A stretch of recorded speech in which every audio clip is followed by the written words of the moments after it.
Nothing ever becomes real until it is experienced. Your friend can tell you how fun a party was, but if you weren't there, you can't appreciate it. Your sibling can tell you how great a meal they had was, but if you didn't taste it, it's not real to you. A coworker can tell you how energizing it was to be in the stands for a big game, but if you weren't there, if you didn't experience it, you don't know actually what it was like. So, if we want to get new people into the sports card hobby, we have to let them experience it. Take a beautiful patch card or a shiny kaboom and put it in the hands of a friend, of somebody who could come in as a new collector. Take them to a card shop. Let them see that environment. Buy them a box. Let them rip packs open and have that thrill of hunting for the big card. Or better yet, take them to a card show where they're surrounded by an entire community of other collectors and they can experience so many different cards, so many different dealers, and maybe even a trade night and get that incredible community feeling. Whatever it is, we need to let new people experience the hobby. That's how we're going to get new people in and grow the most wonderful hobby on earth.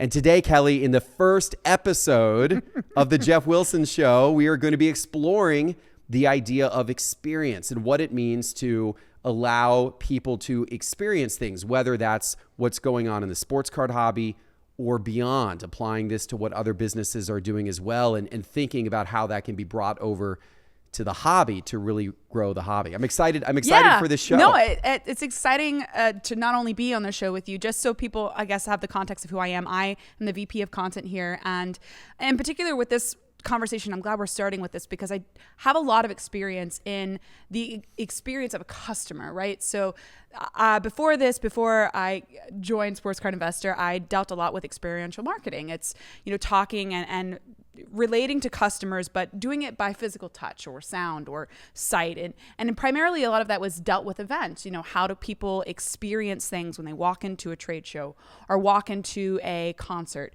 What are they seeing? What are they feeling? What does that environment give to them as a consumer? And I'm so glad that we're starting the conversation like this because you just got back from Burbank, which has become this sort of premier card show almost with it being now it's on its third rendition, right? Second? Yeah, just second. Yeah. But they planned out the next few. It's exciting. It's really exciting. I mean, the hobby needs better, bigger shows that offer a better experience to people coming to them. One thing that was really eye-opening to me was a couple of years ago when you and I had the opportunity to go to the Gen Con show in Indianapolis. Yes. Yeah. That was a show for trading card game enthusiasts. And they had kind of a lot of, different things around that as well. A little bit fantasy type, show, yeah.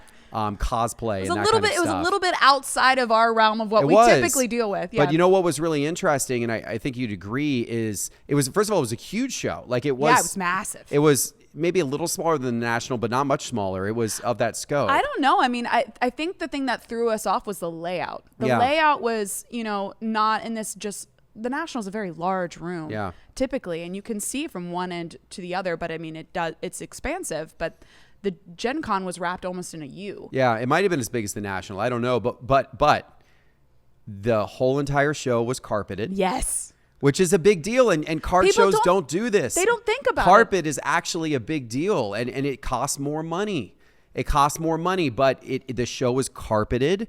They had so much going. First of all the booths on the show floor were elevated. Oh, they were build-outs. They were nicer than what you see. They were more akin to the booths you see in the corporate area of the National. But the whole show had a lot of that. Like all the booths. There was a certain standard for what a booth had to be like. That was a standard that is elevated above anything that we're seeing in the sports card hobby currently. And it made the experience of going to the show feel more elevated. They also had a bunch of activations outside the show. They had some workshops. They had some interactive exhibits that you could just go and see. They had a food truck park. They had a full park. They had a full food truck park. down the street food And they had a trucks. stage. I think they were doing music in the evenings. We weren't there for that, but they had a place that was selling beer. A couple places that were selling beer. They had a stage. I mean, it was an event, much more of an event than we've seen with any card show. I'm hoping that Burbank is building in this direction, and I'm hoping the National has some new organizers who are running the show, not starting this year, but starting next year, and they're progressive. And I believe that they're going to take the National in this direction as well. The sports card hobby needs more shows that are transformative experiences. Yes. In order to grow the hobby. 100% agree. You know, the Burbank show, they did some things really well. They had the convention center where they hosted the show was nice. It was a high quality convention center, which was really nice. I really appreciated it. It was a very nice convention center. Now it was far outside of LA. Yeah. You know, it was in Ontario, California, which, I mean, it was a hike to get there if you were actually in the city of LA. How long of a drive was it, would you think, from the airport? Because, I mean, primarily when people are coming into card shows, they're traveling there. They're having to fly in. They're having to drive. I mean, if you're flying in LAX, which is the main airport in LA, I think you're an hour and a half away from Ontario. But there were 3 airports closer. Right. I think you could have flown into Anaheim. That would have been a little closer, but Orange County Airport was closer. And then Ontario had an airport right at the card show. So that was convenient. So that people could fly in and out of the Ontario airport. Obviously, their flight patterns are more limited. But it would be great to see it closer to actual LA. The next Burbank show is going to be in Anaheim, which is a little closer. But more importantly, Anaheim, it's going to be right across from Disneyland. The Anaheim Convention Center is a very large convention center. Very well-known convention center as well. It will draw better, in my opinion, being in Anaheim. So I'm excited for that. I think, and the next one's over Labor Day weekend. But so the convention center was really nice, even though it was a little far out. They had trade nights every night. Okay. Which was really, really good and really important in my opinion, and something that some card show organizers miss. Well, I'm paused on that because every night feels a little overwhelming, doesn't it? I mean, as somebody who participated in every single one, I mean, I would imagine you're probably tired. You probably were very tired. Yes, I was tired. The show had long hours. It was like 9 a.m. to 7 p.m. And then the trade night would start right afterwards and go till midnight. The trade nights went to midnight every single night. And I was there like pretty much the entire time. You know, first of all, because I was having fun meeting everybody and being part of it. And second of all, because I had brought my son Reeves with me and one of his friends. And of course, he's got a nonstop motor and wants to experience every minute of every day. Well, of course. Absolutely. But the trade nights are in many ways the most fun because that's the opportunity where you get to have more casual conversation with other collectors and you get you don't have to worry, about shelling out a whole bunch of cash. You can do trading and that kind of thing. I do think every single night is critical because the trade nights give a really nice it's a really nice event within the event. It's something, especially if you travel to go to one of these shows. Yeah. Having something in the evening where you can having a structured event in the evening enhances the experience. This all comes down to the experience. Even if you don't go to the trade night every single night, knowing that it's there makes it a better, more complete experience. This feels like more of an immersive event by having a trade night every single night versus just feeling like you're there for a show during the day and then, it's over. Yeah, it gives people a plan, an itinerary to sort of go off of. Because, I mean, that's extremely important. That's a good point. When you're there traveling, typically. You're there staying in a hotel. You've flown in. You've driven in.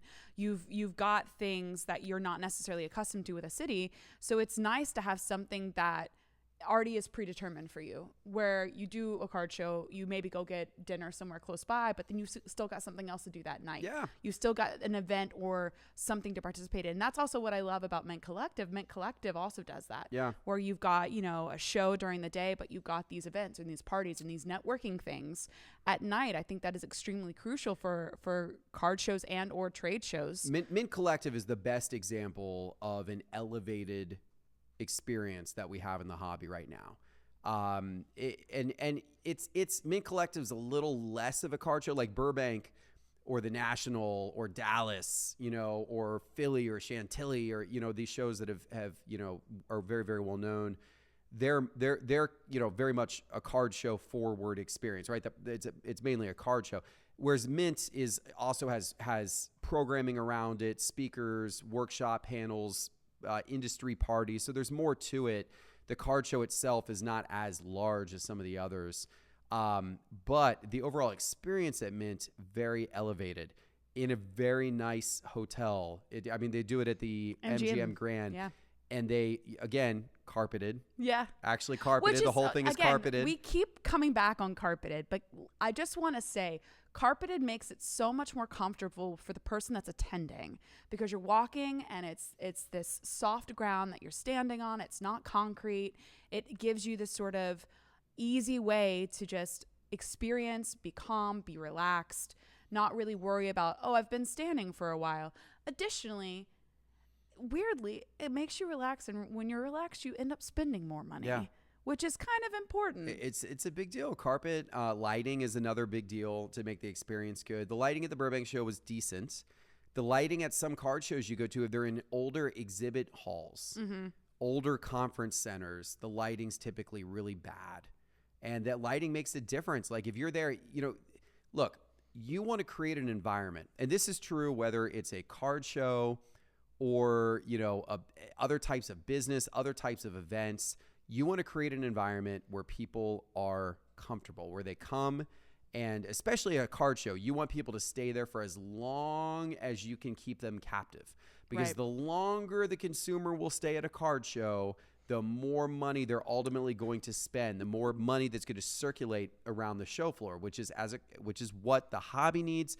As a card show organizer, it should be what you want. Vegas casinos have mastered this. Vegas casinos, they measure their success by the amount of time they can get the average person to come in off the street and stay within the casino. Vegas casinos orchestrate the lighting, orchestrate the interior environment, the airflow, the temperature. Yep. All of it, they optimize to get people to stay in the casino for as long as possible, because they know the longer a person is in the casino, the more money they're going to spend. Card show organizers and card shop organizers need to be thinking about this. They need to take a page out of Vegas's playbook and say, how can we create the most comfortable experience for people to come and stay? Card show floors should be carpeted. Yes. Card shows should have good lighting. They should have events and experiences taking place around the show floor. They should have good food. They should bring in food truck, good food. Many of them do not have these things. If the hobby is going to grow, if the experience is going to get better, we must have these things. Yeah, we must elevate and we must grow and we must sort of evolve what it has been. Now, I know that we're sort of talking about what hobby shops, card shows, what they need to sort of grow and evolve. I want to break it down in sort of a way that's pragmatic, right? So what are things that they're currently doing well, and what are things that they're currently doing well but can be evolved? So I know that we've talked about particular shows in general, but let's just all lump them in general. We'll start with shows and then we'll go to shops, because I know shops is something we definitely want to hit on, and especially coming off of a lot of things that have been recently happening with Fanatics and everything like that. But shows, what are things that they are currently doing well right now, but they can use and evolve? And let's talk about actual points, right? Yeah. Most shows are doing a good job of getting a variety of dealers. Now, I will say shows tend to be much more modern focused. Mm-hmm. And I was actually really surprised at the Burbank show that there was hardly any vintage on the show floor. Like really? there were a few dealers that had vintage. It was 90+% modern. I was a little surprised. I expected to see a little more vintage. There was also very few dealers at the Burbank show that had like really unusual things, I would say. There were a lot of dealers that had like high-end, cool, modern cards, like a lot of that. But like I'm talking about like historical artifacts or, Yeah.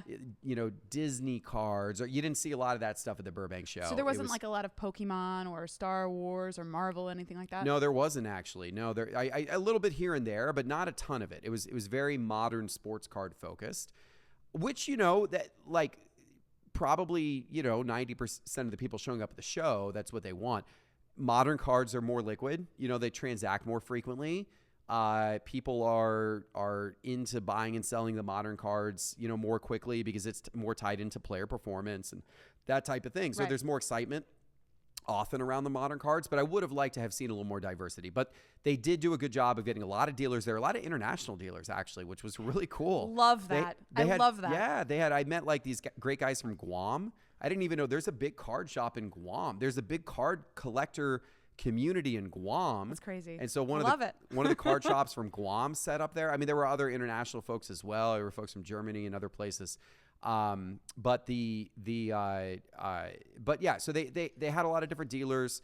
A fairly nice show floor layout, fairly easy to navigate. As I said, I love the fact they did the trade nights all the time. Great traffic on the Saturday. Not so much Super Bowl Sunday, not good traffic on Super Bowl Sunday, on but Friday? It was pretty good. Okay. Yeah, it was pretty good. Overall, I would say traffic was quite good, especially on Saturday. They killed it, which was awesome. Line was like crazy. Yeah. Great to see. The last few card shows that I've been to, I felt like have had really strong traffic. Mm-hmm. There's a lot of interest right now in the hobby. Like people say, Geoff, why are you so optimistic about the long term of the hobby when prices have been consistently dropping on the average card for the last 2 years? Because you've actually seen it. Well, because I keep telling people, prices have adjusted downward. Prices have adjusted downward, by the way, in a lot of things. I mean, Yeah. compare where crypto was a year or two ago, or NFTs, or any other form of alternative asset to where they are today. Watches, right? They're all down. Even you're even seeing. I mean, obviously, you're seeing that in the housing market. You're seeing that in the car market. I mean, other places as well. But the interest is if it's not at an all-time high, it's pretty darn close. And I see that with all kinds of indicators, whether it's card show attendance or people consuming our content, or even transaction volume on eBay. While card prices are down, there's a ton of transactions. We're seeing in many cases transaction volumes increase even though card prices are down. So there's a lot of interest. There's a lot of buying and selling going on, and a lot of traffic at these shows. So all of those things were great. The overall environment was good. The experience could be improved. Right. We've talked about that. Yeah, for sure. At all these shows. Yeah. But the overall environment was good. It was professional. It was in a nice conference center. So there was a lot of good about it. And I feel like a lot of these shows are doing those things well. Right. But there's ways they can also take them to the next level. Yeah, so you started off by saying, a good amount of dealers, but I guess then one of the things that you can then take as like an evolution is diversify the dealers. Diversify, yeah, they do need more diversification. Yes, I would agree. They could, and of course, I don't know how they do that. Maybe they have to recruit dealers, but it would behoove them to recruit more dealers with vintage. That would have been smart. Yes. They didn't have enough vintage at that show. I'm so glad you just used the word behoove. I mean, it's a great word. It definitely encompasses exactly what you wanted that. But yeah, for sure. They should, behoove to have a different diversification of dealers, more vintage. The more National TCG. has a lot more. The National is actually pretty diversified. Yes. The National is very diversified. And part of that is because, they have a lot of dealers that have been going there for a very long time. A lot of those dealers are not into ultra modern. So the National is like, for the ultra modern collector, they might actually feel like the National doesn't maybe even have quite enough ultra modern, right? Because there is a lot of vintage and there is a lot of oddball. There's a lot of memorabilia. There's a lot of oddball. But you have to remember that the National is not the National Sports Card Convention. It's the collectors convention. Right. It's the National Sports Collectors Convention. People forget that. So you get a lot of memorabilia, artwork, things like that on the National show floor. Burbank is Burbank Sports Cards. So it's the Burbank Sports Card Show. So much more sports card, which is fine. I'm okay with it being without the memorabilia and that type of thing. But even within the sports card world, I would just like to see more diversity, more vintage. Yeah. So then that sort of brings me into, let's talk about card shops. Yeah. I mean, when you walk into card shops in general, are you typically knowing what you're going to get when you walk into a card shop, or should they also try to diversify the types of cards that they have there? Oh, card shops are all over the map right now. Like there are card shops that have been open for 30 or 40 years that, look in some, some of those card shops have done a very nice job of updating themselves and modernizing themselves, and their stores look very crisp, even though they've been open 30 or 40 years. Other card shops have, piles of cardboard boxes to the ceilings, dollar bins everywhere possible that are it's overwhelming. Yes. Dusty. Yeah. It looks dusty, old, overcrowded, and overwhelming. There are a number of card shops that look that way. And then you go all the way to the other end of the spectrum, which is a lot of the brand new card shops that have opened up look super modern, and they're more of almost like an art display of slabs. Yeah. Like they don't have dollar bins. They just have a more scant supply of slabs and wax. And it's just a totally different environment. It's night and day often walking into different types of card shops. So you never quite know what you're going to get. And people have different affinities to different types of shops. Some people love the ultra modern designs. Other people kind of like the little bit more of the nostalgic throwback. I'm not gonna critique and say what's right or wrong there. What I am gonna say is that no matter what the design of the card shop is, once again, it's about the experience. What are you doing to keep people in your card shop? How are people coming there and actually lingering? It can't just be a transactional experience, because then people can go buy their cards from anywhere. If you're going to have a transactional experience and that's going to be it, if they walk into your shop and it's not comfortable for them to stay and they're just simply buying a box and leaving, then why are they buying a box from your shop versus direct from Fanatics? Because that is going to be a big thing in the future. Yeah. Or from any of the other, online retailers that sell wax and products. Midwest Cards, sponsor of our show, is obviously a big online retailer with a great online store. You can't compete, in my opinion, with a Midwest Cards or direct with one of the manufacturers unless there's an experience that you're offering in your shop that is giving people a reason to come in and enjoy themselves. So whether it's trade nights in your shop, whether it's, you got some TV set up and people can come on Sundays and watch the games, open some packs, whether it's you make it friendly for people to come in and actually do their own live stream, open their own box, have a little live streaming studio set up so that if someone comes in and buys a box, they can rip it right then. And maybe they go live on their own Instagram. Maybe they go live on the card shop's Instagram, and you've got a little setup, a couple of lights. Doesn't have to be anything fancy. Yeah. But just make it an experience, right? Host birthday parties for kids, host box wars and box battles. Maybe you do live breaks in your card shops. If you do a lot of online breaks, have it be where the breakers that are doing the online breaks are out there and accessible. Do autograph signings, do different types of events in the shop to engage people, to get them out there, and to make it about more than just walking in and buying a box of cards off the shelf. Okay. I love that. I love that idea. And we talked in the beginning about experience and the experience of the consumer, and it does set a different tone in general when you're walking into a card shop and you're seeing something that makes you pause, or makes you like want to look in a certain area or want to look in the other one. And we talked about look and feel, and you're explaining cardboard maybe necessarily stacked up to the ceiling is not something that visually somebody wants to see. And when you're a little bit overwhelmed when walking into other card shops, you don't know what to do, and it makes it a little bit more intimidating for the consumer when they're coming in because they don't know where to start.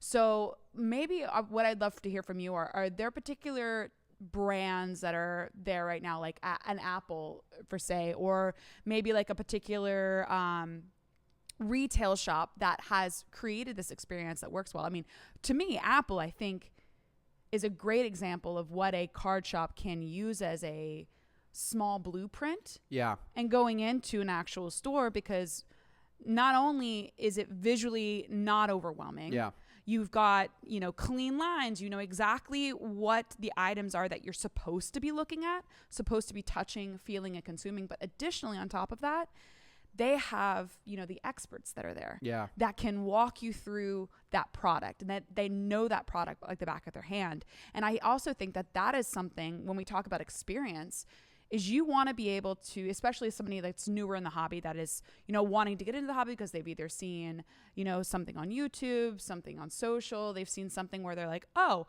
I'd love to go in and buy a box of soccer to break that, but they have a particular player that they're looking for. It's nice for them to be able to go into a card shop and be like, hey, tell me about this product. Tell me about why I should care about this product. What's rare about the product? What are cards I'm looking for? That type of thing. I think also having that extra level, which is customer service, is extremely crucial. I mean, let's dive a little bit further into that. Yeah, I mean, the Apple Store, right, is a great comparison for a lot of different reasons, as you said. The Apple stores are designed in such a way, this is really true, their entire business, their entire product lines. They're designed to not overwhelm the consumer and to give the consumer just a few choices. They don't have 12 different varieties of iPads and 16 different varieties of iPhones. They have 3 of each, and that's it. Yeah. And you pick between the 3. The same with MacBooks, the same with AirPods or whatever product they have. They only have 1 or 2 or 3, very limited selection of options, which makes it easier for the consumer to understand. You go into their store, they have them out on display, but they also have them all in interactive. You can touch them, you can feel them, you can play with them. As you said, the store is very well organized. It feels, clean, easy to navigate, and they have tons of employees who really know their stuff and are there to be able to help you out. All of those things contribute to the experience that you get while walking into an Apple store.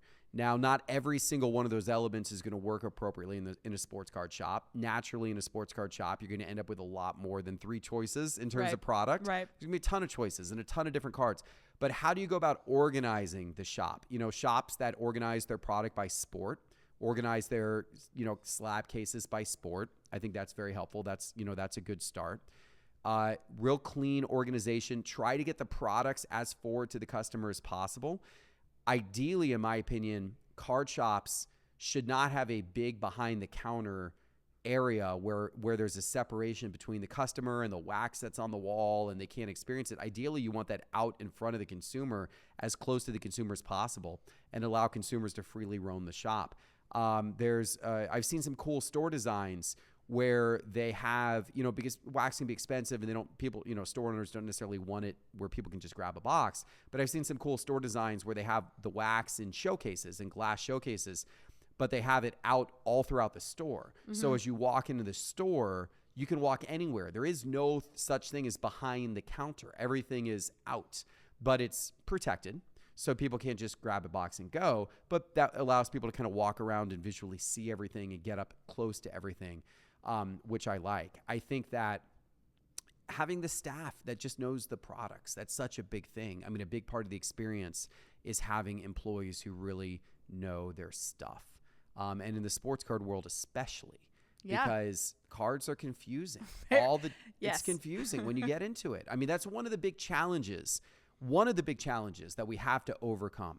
If we're going to grow the sports card hobby, manufacturers have to do a better job of simplifying products, making it easy for people to understand, for new collectors to understand what this product is, what the hits are, what cards they're going after, what's rare, what's valuable. They have to understand it. Pokemon does an excellent job of this.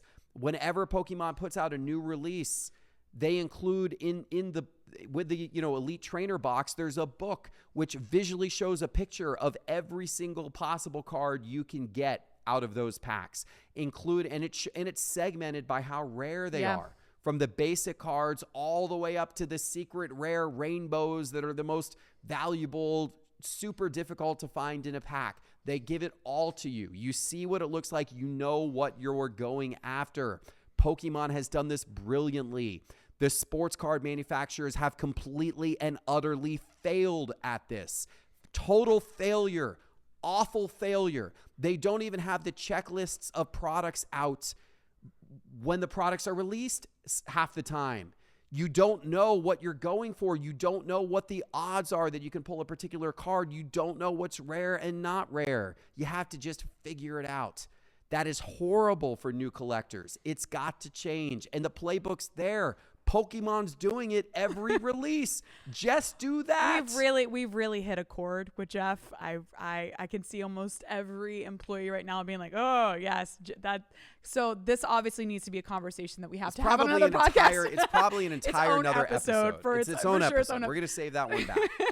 But it's about the experience, Kelly. It's about knowing the product. The experience. Yes. That's part of the experience. If you want to get new collectors in, make the experience better. Yeah. That's how you got to do it. And that's part of the experience. People being able to buy a box and understand what they're going after. It enhances, you got to understand that, or your experience opening it, you can end up hitting a secret, you could hit some case hit and not know that you did, because you don't even know what the case hits are in the product, because nobody tells you what the case hits are in the product.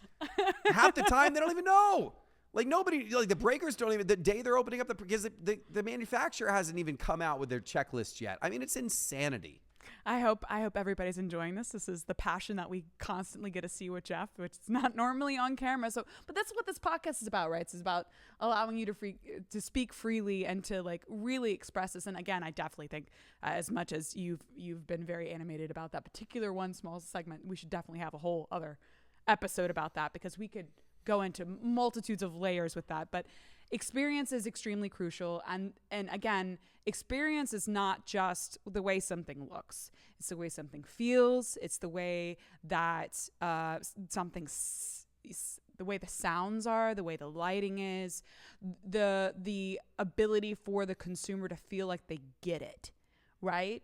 Whether that's visually, audibly, weirdly scent also. I mean, we could, that's a whole other thing. Scent's not always the best. Scent's not always the best, but it's about the feel that the consumer has, because again, it's always back. When we talk about experience, we're always talking about the person that's receiving it, which is always the consumer, which is always a person buying the card, selling the card, trading the card, breaking the box. It's about that person. It's about you. It's about Geoff, it's about me, it's about everybody in this hobby. It's about the experience that we feel, and it's going to be different for everybody, but they should still be allowed to have their own unique experience with it. And the more that we can provide for that consumer, the more that they're going to latch on and love something longer. There's a whole science behind it, and it's always so fascinating when you think about how somebody receives what they're experiencing.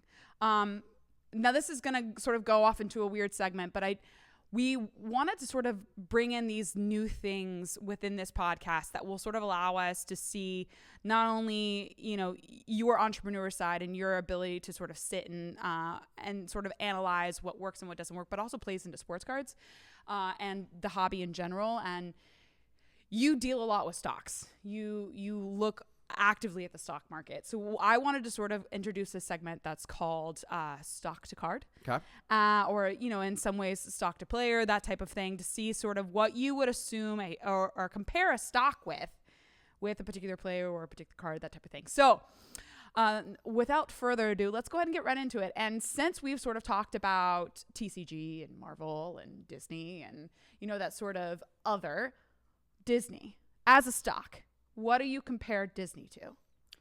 Disney stock is LeBron James. Oh, we're just going straight for the GOAT. Disney stock is LeBron James because, Disney stock riding high for many, many years, a long tested stock. Many people consider Disney one of the, premier companies to invest in. It's been that for many, many years, just like LeBron. However, Disney stock has struggled over the last couple of years. Disney stock has, recently it's got hit at different points for different reasons. Mm-hmm. Obviously the theme parks all closed during COVID. Yep. They've had great successes with their streaming service, but then that's also been up and down to a degree. Various things have caused bumps in Disney's stock price over the last couple of years. It hasn't been what it always has been. Just like LeBron, LeBron peaked. He had obviously the success in the bubble and his card prices peaked. But then over the last couple of years, LeBron's stuff has, for the most part, fallen off. However, he's got a scoring title now. He's still the king. Reminds everybody he's the king. Still the GOAT. And his cards have picked back up some recently, just like Disney stock has picked back up some recently. There's probably quite a trend line between Disney stock and LeBron James cards. That's a interesting play of the two of those. Obviously, two very large powerhouses, very well known worldwide. That's an interesting comparison. All right, next one that I want to do, which is also worldwide and very well known, and something that I think that we all picked up really heavily during COVID, which is the need to buy things from Amazon. So in comparison Amazon stock to something, what would you compare Amazon to? That's an easy one. Amazon stock is Tom Brady. Because Amazon it is Tom Brady, Amazon period. and Tom Brady actually started right around the same time. Amazon started slightly before Tom Brady started, but they both had exponential growth in the 2000s, and that growth continued. And for 20 years, it looked like nothing could stop Amazon stock. It would just go up and up and up forever, and it looked like nothing could stop Tom Brady.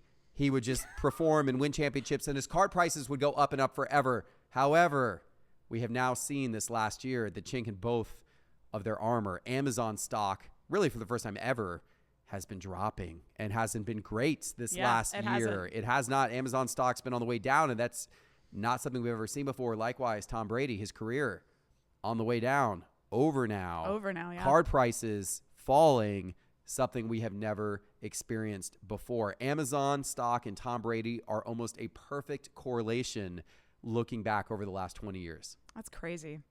I mean, do we feel like for Amazon, I mean, it obviously is not comparable to Brady, but for Amazon, coming off of, the massive gains that they had during COVID, that they're sort of now seeing a loss because they're coming out of that.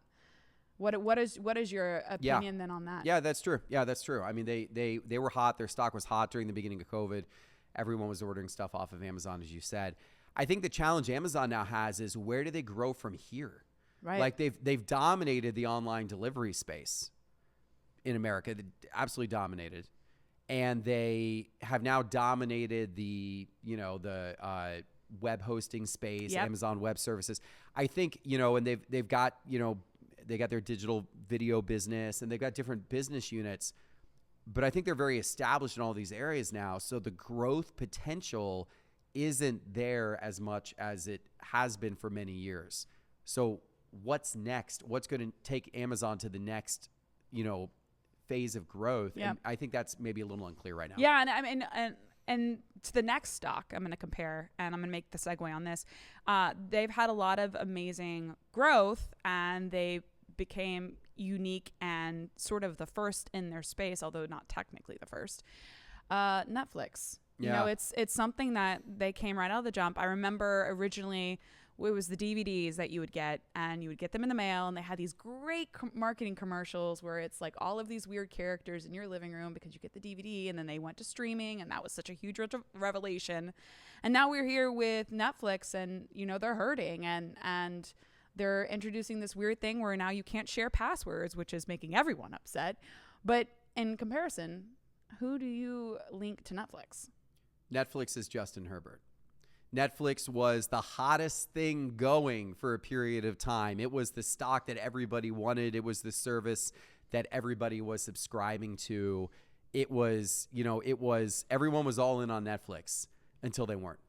And all of a sudden, Netflix stock price got destroyed in 2022 as their earning reports disappointed. Their subscriber growth was no longer there anymore. They were losing subscribers. And of course, there's a plethora now of other streaming services out there. There's so many options. Many other options. People are only going to spend so much money on these things. So their growth stunted. And all of a sudden, people said, look at all these other options. The same thing happened with Justin Herbert. He was the hottest card, it seemed like, in the sports card hobby for a good 1 or 2 year period there. And then all of a sudden, his growth stopped and people started to say, look at all these other options. Oh, wow, he's being outperformed by Joe Burrow. Oh, wow, Patrick Mahomes is still there. Oh, wow, maybe now Josh Allen is the hot thing, right? All these other quarterbacks started to gain focus, and Herbert and his Chargers were not performing at the level that people had hoped or expected. And all of a sudden his cards fell, just like Netflix stock fell. Justin Herbert stopped allowing people to share their Netflix accounts. I mean, we should honestly blame Justin Herbert for Justin that. Herbert's It's fault. his fault. It's completely his fault. Now, I know we've talked about a lot of stocks that are, well known. I mean, this particular one coming up is also still well known, but it exists in a different space. It exists in this sort of, and I'm gonna love for you to talk about this because this someone is got a really moment. It's got a moment for you as far as like money in your wallet. Coinbase. Oh, I've got an absolute crush on Coinbase stock. Coinbase is Davis Mills. It's the ultimate, speculators play that's gone bad. Like there were a lot of people who before this football season were buying Davis Mills cards thinking that they had seen a little something from him at the end of last football season, just like we had seen a little something from the crypto market. Yeah. And so Davis Mills cards come out just like Coinbase's IPO comes out. And there's a lot of speculators out there that are like, Davis Mills. He's going to have my a good guy. season for the Texans this year. He's going to be the quarterback that, is really going to take off. And just like a lot of people are saying, Coinbase, that's the IPO to hop onto. The crypto market's hot. And as it grows and gets hotter, Coinbase's stock is going to go up, up, up. I invested in Coinbase when it IPO'd because I believed in crypto, but I said, I'd actually rather, instead of buying crypto itself, which in and of itself doesn't produce money, doesn't produce revenue. You're just hoping that the value of it increases over time. Mm-hmm. Where Coinbase is an actual company that produces revenue, but its success is tied to the success of crypto. So I said, well, I'm going to put money into Coinbase because that way I'm investing in a company, but its success is going to be tied into the crypto market. Well, we all know what has happened to the crypto market over the last 12 months, and we all know what has happened to Coinbase. It has been a bloodbath. We all know what happened to Davis Mills' time with the Texans. Yep. Also somewhat of a bloodbath and especially a bloodbath for those people who went out and bought those expensive Davis Mills National Treasures RPAs before the season started. Ooh. A collective sound of silence for those individuals. Now, we're talking right now a lot about wins and losses, and I sort of want to end us with that, with the wins and the losses, because in the daily life, there's always wins, there's always losses. You invested in Coinbase, which hasn't really done well for you, and you've also invested in a lot of other companies, which has. So let's talk about let's start actually because I want to end on a positive. Let's start with the loss first, and then let's talk about like a current win that you have. So what's a current loss that you've experienced, and let's discuss that. I mean, there's wins and losses every week, right? That's something I think people who aren't in business maybe don't understand, that it's never a clean journey. It's never just a rise to the mountaintop. It is the most, I don't know what you're talking about. The most it's just straight up for squiggly, me. difficult pathway ever, to eventually become successful. So every week there's losses. I've got a big loss, that just happened to me recently. One of my leaders at one of my other companies, 352, after almost 9 years, is moving on. He's leaving the company. That's a blow that, whenever you have to replace somebody who's a senior leader in your company, who you've, entrusted to kind of run the organization in many ways, and they're going to move on. And look, he's been at it 9 years. He's done incredible things for us.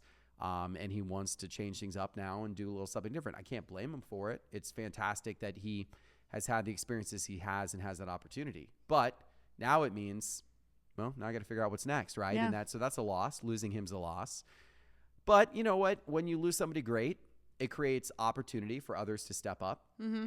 And I've got others in the organization that I believe in, and I believe others will step up and do a fantastic job. But now's their chance. Is that a hard adjustment period when you're talking about somebody that's been so ingrained with the company that they leave? It almost feels like it's this regaining or re-understanding of the sort of footprint of the way that the business runs. I mean, I know that you've owned a bunch of businesses, you've ran a bunch of businesses. When somebody like that's so ingrained with the company leaves, is that a sort of re-education process for everybody else? The hallmark of a really well-run, well-organized, mature business is that any employee at any time could leave the organization and the organization would just keep chugging on, right? Now, I think, is my company 352 there? Not all the way there, right? I'd say like we're gonna suffer a little bit, from losing this guy. That stinks, but we're at least close enough where I feel good about others being able to step into the role and it not being too much of a setback. So I think how big of a challenge it is really comes down to how mature your organization is and who else is in the organization that can lead if given the opportunity. Okay. That's great insight. And I love hearing things like that, because I think that is extremely important about it being a well-run business. Now, let's talk about a win. Let's talk about a big win. There was a big event that just happened, right? It was on a Sunday. It was the Rihanna concert, as we're all aware.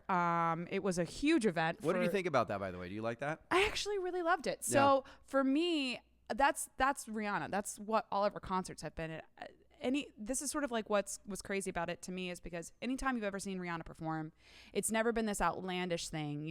Lady Gaga, it's an experience in herself. That's when she did her Super Bowl halftime performance, that was through and through Lady Gaga, because that's the way that she produces shows. Rihanna's was very similar to every other show she's produced, very similar to her Fenty shows that she does with Amazon Prime. But what I love the most about that is that, one, not only was props to her, she's pregnant during it, which is incredibly hard on just physically on your body, but as a woman going through something like that, preparing for that, I mean, out and out, the rehearsals for that are intense and long and many, many months. But the actual visual direction that show took, you had moving platforms, which created this entire scape. You had all of the focus being on her with just simple coloring, like the white suits with the red. But also you saw that anytime that they changed the actual physical lighting on the stage, the whites became red, the whites became blue, they became these different colors. I think it was a really smart use of very minimal aesthetics. So, for me, it was a great show. I know there was a lot of blowback because people are like, they don't feel like she did very much. But again, that's a Rihanna show. Like when Rihanna performs, that is a show that she would put on. So I think she blew it out of the water. But anyway, in general, there was also a football game, I guess, attached to it. It was okay.